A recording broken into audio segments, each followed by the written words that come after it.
Bismillahirrahmanirrahim. Assalamualaikum warahmatullahi wabarakatuh. Innal hamdalillah nahmaduhu wa nasta'inu wa nastaghfir wa na'udzubillahi min syururi anfusina wa min sayyiati a'malina. Man yahdihillahu fala mudhillalah wa man yudhlil fala hadiyalah. Asyhadu an la ilaha illallah wa asyhadu anna Muhammadan abduhu wa rasuluhu, amma ba'd. Puja dan puji syukur kita panjatkan kehadirat Allah Subhanahu wa taala karena Dialah yang telah memberi kita berbagai banyak kenikmatan seperti nikmat kesehatan, nikmat kesempatan, dan terlebih-lebih lagi nikmat iman dan takwa. Dan tak lupa pula kita kirimkan salam beserta salawat kepada Nabiullah Muhammad sallallahu alaihi wasallam. Allahumma sholli wa sallim wa barik alaih. Karena Dialah Nabi yang telah membawa kita dari alam gelap gulita menuju alam yang terang menderang seperti saat ini.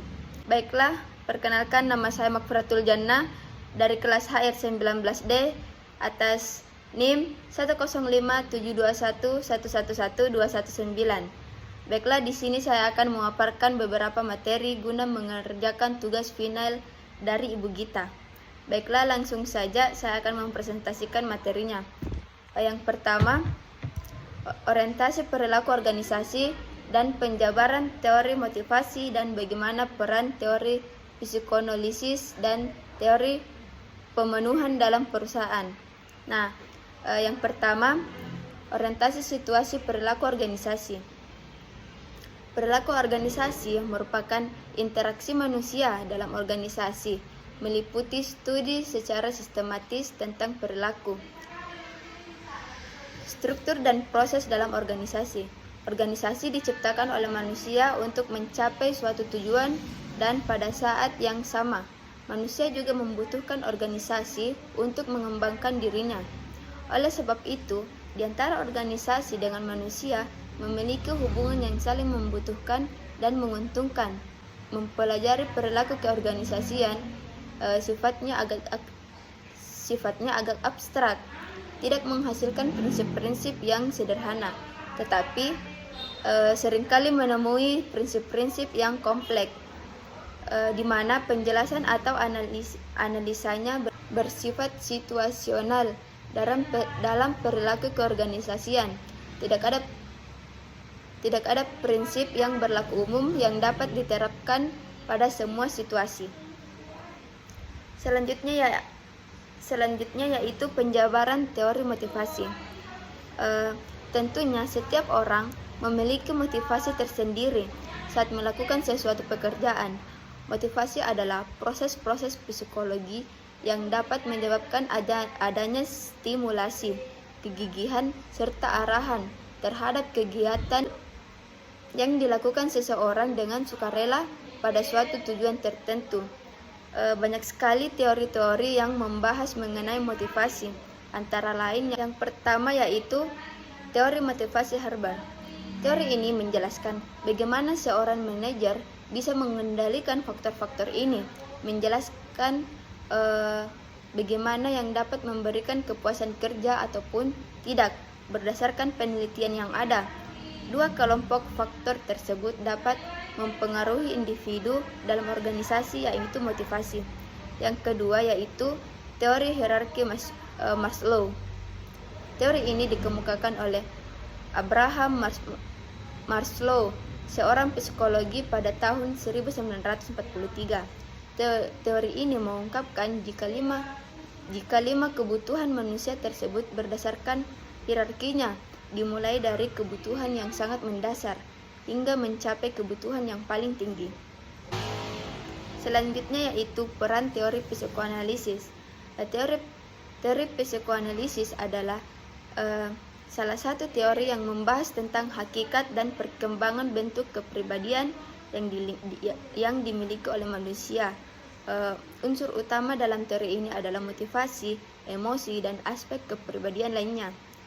Dasar teori psikoanalisis adalah mengasumsikan bahwa kepribadian akan mulai berkembang saat terjadi konflik-konflik dari aspek-aspek psikologis itu sendiri. Gejala tersebut biasanya terjadi pada anak-anak atau usia dini. Selanjutnya yaitu teori pemenuhan dalam perusahaan. Dalam konteks pemenuhan hak-hak normatif pekerjaan oleh perusahaan, dampak sangat signifikan terhadap terbentuknya hubungan industrial yang harmonis dan dinamis antara pengusaha dan pekerja. Pekerja merasa aman dan terlindungi dan semakin termotivasi untuk memberikan yang terbaik kepada perusahaan. Pada sisi lain, hubungan kerja yang harmonis ini akan memberikan nilai tambah yang luar biasa besar bagi perusahaan atau produktivitasnya.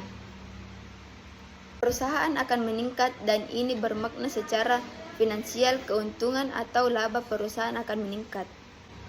Selanjutnya kita masuk kepada pengaruh migran keragamaan dalam bentuk organisasi.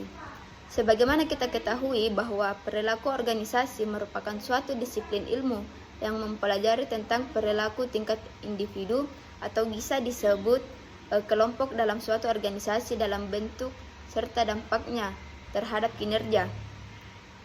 Organisasi diciptakan oleh manusia untuk mencapai suatu tujuan dan pada saat yang sama, manusia juga membutuhkan organisasi untuk mengembangkan dirinya. Oleh karena itu, antara organisasi dan manusia memiliki hubungan yang saling membutuhkan dan menguntungkan. Salah satu unsur demografis yang ikut mewarnai segi-segi kebudayaan melalui migran penduduk setempat mendapat peluang untuk berkenalan dengan unsur-unsur kebudayaan baru. Dalam keadaan demikian merupakan biasanya akan mencoba membandingkan unsur-unsur kebudayaan mereka miliki dengan apa yang dibawa oleh para migran. Kalau unsur kebudayaan yang berasal dari migran tersebut dipandang lebih bermutu, maka pengaruh terlihat cukup kuat dan meluas di kalangan penduduk setempat. Menanggapi kebutuhan tren migran dan globalisasi internasional yang meningkat serta mengakomodasi keragamaan kewarganegaraan diaspora budaya dan identitas, maka kerangka kebijakan multikulturalisme di berbagai negara diartikulasikan. Sikap yang berlaku terhadap migran yaitu bahwa migran harus melepaskan budaya dan bahasa mereka dengan cepat sehingga menjadi tidak dapat dibedakan dan tuan rumah. Istilah multikulturalisme telah diperkenalkan dengan kelompok migran membentuk asosiasi negara bagian dan nasional untuk mempertahankan budaya mereka dan mempromosikan kelangsungan bahasa dan warisan mereka di dalam institusi arus utama. Situasi-situasi tersebut di atas ini lambat laun memunculkan wacana yang lebih sangat negatif dan kritis terhadap hal yang multikultural. Selanjutnya yaitu sebagaimana kesimpulannya, perilaku organisasi adalah bidang studi yang menyelidiki pengaruh yang dimiliki individu, kelompok, dan struktur terhadap perilaku dalam organisasi. Perilaku organisasi adalah suatu studi yang memerlukan keahlian khusus, mempunyai pokok ilmu pengetahuan tentang individu, kelompok, dan pengaruh dan struktur terhadap perilaku untuk membentuk organisasi bekerja secara lebih efektif.